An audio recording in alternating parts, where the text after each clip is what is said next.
Most crochet projects start with a series of chain stitches, called a foundation chain. Here's how you do it. Begin with a slip knot as it anchors the yarn. Wrap the yarn around your index and middle finger. Grab the yarn and pull it from back to front through the loop. Then tighten the knot to close the first loop. Insert the hook into the remaining loop and pull tightly. Grab the slip knot with your thumb and middle finger to hold it in place. Like this. Hold the hook with the tip facing upwards.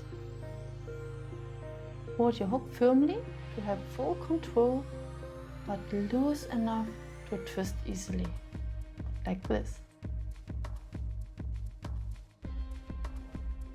Loop the working yarn over the hook from back to front.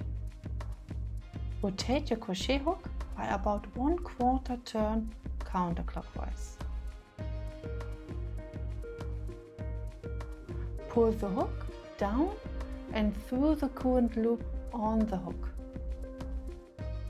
like this. Done. To crochet a foundation shield, repeat this as many times as necessary.